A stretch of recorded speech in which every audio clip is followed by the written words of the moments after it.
January 1807. French head Napoleon Bonaparte, victor of Ulm, Austerlitz, and Jena, was close to the level of his powers. His Grande Army had cleared all before it. Presently, in the profundities of a severe, clean winter, he looked for the last triumph that would make him expert of Europe. His objective, the Russians, upheld by the remaining parts of the Prussian armed force. Be that as it may, numerous long stretches of crusading had depleted even his hardest veterans. Most had not seen France in years. Furthermore, the conflict in Poland appeared to offer just freezing mud, hunger, and a difficult foe who didn't have the foggiest idea when he was beaten.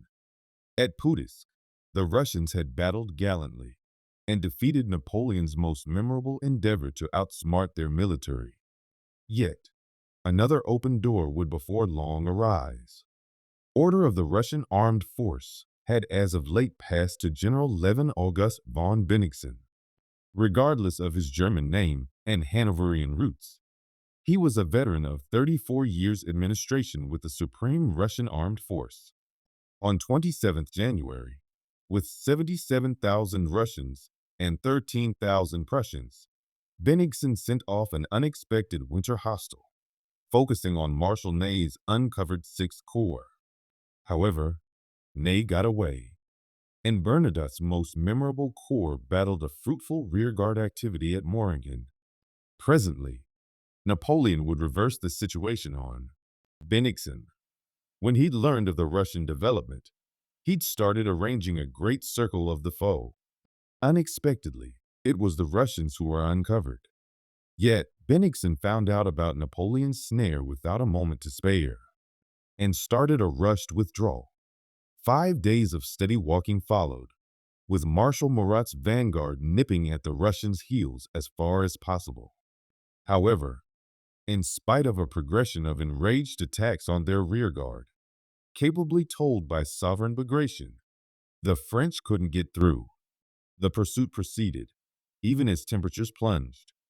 Toward the north, Ney shadowed Lestocq's Prussian corps, while Soult's Fourth Corps followed the Russian rearguard to the little East Prussian town of Eylau. On the evening of 7th February, Marshal Soult's soldiers progressed up the cold street to Eylau. They found it held by broad Barclay de Tolly's Russian division, dug in along a line of walls, trenches, and blockades. Not long before nightfall, confounded battle started around the town's burial ground. An ever-increasing number of troops were sucked into the harsh battling. The French took the burial ground with a blade charge. However, at that point needed to hold it against a decided Russian counterattack, drove by Barclay himself, who was truly injured by grapeshot.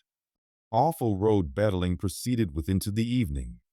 However, the French eventually won, with the deficiency of 4,000 losses on each side. Fighters and officials the same were shocked by the hostility of the commitment. As murkiness decreased, temperatures decreased emphatically. A considerable lot of the injured stuck to death where they had fallen. The French stripped Eylau for food and kindling. Numerous Russian officers needed to snooze open fields, wrapped exclusively in their greatcoats, prohibited to get fires going. That evening, Napoleon's most noteworthy concern was that the Russians would get away secret of murkiness, denying him of the unequivocal fight he longed for. He would not have stressed. Bennigsen was finished running. Before first light, Napoleon was on Eylau's burial ground glade, attempting to make out the Russian lines through his telescope. He was shocked by what he saw. 67,000 Russians pressed into two extraordinary lines along a 3-mile front, with very much guarded towns mooring the two flanks. Open ground lay between the two armed forces, giving an unmistakable field of discharge for Bennigsen's 400 weapons, an immense measure of big guns for a multitude of the age. Napoleon had Soult and Augereau's drained corps, in addition to the magnificent watchmen and Murat's saved rangers. Only 45,000 men and 137 weapons. Yet, Napoleon was anticipating Devout's Third Corps 15,000 men to show up without warning, an ideal situation to fall on the Russian flank. At daybreak, as French soldiers were all the while getting into position, many Russian weapons opened a monstrous siege. In Eylau, there was disarray, as round shot crashed through structures and tore through men. French firearms before long addressed the Russians, in kind. It was the biggest joint big guns barrage the world had at this point seen. It endured almost 3 hours. While Bennigsen had a mount, French groups were more capable, and against the thickly stuffed Russian lines, they couldn't miss. In the meantime, Devout's two driving divisions showed up on the war zone, perilously put on the Russian left flank. Be that as it may, before they could assault, Ruler Golitsyn struck first, with his Rangers detachment. Devout's veterans tossed back the horsemen with trained fire. Golitsyn's charge, notwithstanding, delayed for General Bagovat to rearrange his guarded line to confront the new danger.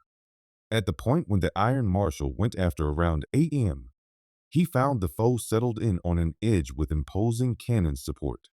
Devout's lead division was battered, experiencing 1,500 setbacks as it was tossed back. This beware of Devout frightened Napoleon.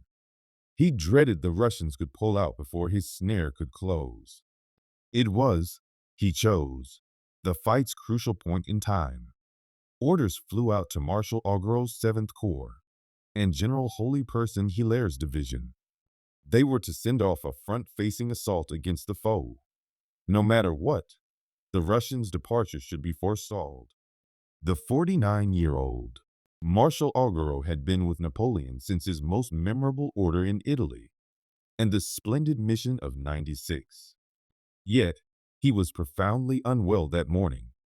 At 10 a.m., tied to his pony, he drove forward the 12,000 soldiers of 7th Corps. Similarly, as weighty snow fell, with perceivability down to a couple of feet, Augereau's divisions floated off kilter, straight into the lethal mounted guns duel. French and Russian cannonballs tore through their positions. Augereau's men pushed on resolutely. Yet, as they approached the Russian line, the snowstorm unexpectedly lifted. One division ended up confronting 70 Russian weapons, at a scope of only 30 yards. Seconds after the fact, its forward positions were annihilated by Russian canister. One more French division got through the foe line, just to be encircled on 3 sides by Russian blades and demolished. Augereau's pony was killed under him, leaving him seriously harmed. As the overcomers of his corps staggered back the manner in which they'd come, Russian cavalry and infantry flooded forward. Units were overwhelmed. Whole regiments gobbled up. Request and discipline fell. One of only a handful of exceptional units to keep everything under control was the 14th Infantry, nicknamed the Courageous for its chivalrous job at Rivoli 10 years prior. Be that as it may, presently they were dwarfed and encircled. The regiment opposed valiantly, yet was sliced to pieces, experiencing 75% setbacks and the deficiency of its Falcon standard. In the space of only 30 minutes, the Russians caused 5,000 setbacks for Augereau's 7th Corps. Actually, it had quit existing. It was one of the most obviously terrible war zone debacles of the Napoleonic conflicts. For the French, Eylau was presently not a battle for triumph, however a battle for endurance. From Eylau's graveyard glade, Napoleon watched the disaster overwhelming Augereau's corps. He realized he should settle what is going on right away, and delay to revamp his middle, and for Devout's corps to show up in force. So the ruler went to Murat and his enormous cavalry save. It was a frantic bet. The ponies were drained and experiencing the virus. They'd be dwarfed and unsupported by infantry. Be that as it may, the colorful, evidently intrepid Marshal Murat was resolute.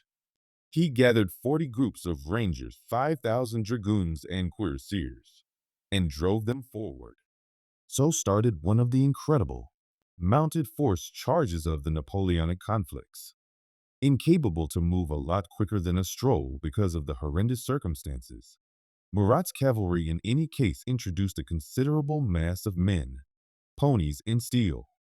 General Testi's dragoons, ahead of the pack, drove back the propelling Russians. De Hautpoul's steel-clad cuirassiers then roared forward on their monster ponies. Finding a hole between two Russian divisions, they utilized it to get into the foe line. With apparently relentless force, the riders flooded forward. Be that as it may, it couldn't stand the test of time. As they approached Bennigsen's base camp, a Russian battery shot the French horsemen with canister. De Hautpoul himself was mortally injured. French force was lost. As the Russian counterattack started, Murat requested his groups to refocus and pull back. He nearly didn't make it. The Russian 4th Division had moved to impede his break.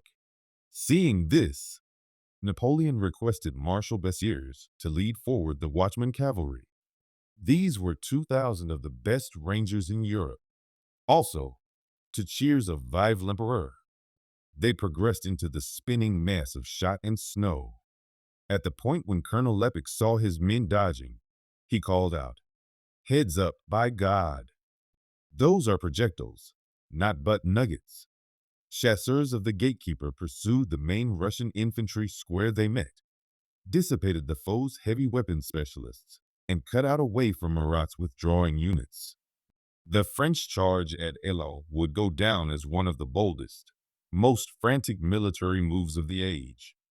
The misfortunes were awful in men and ponies, yet it prevailed in its central goal. The Russian development had been halted abruptly, and the drive had swung back to Napoleon.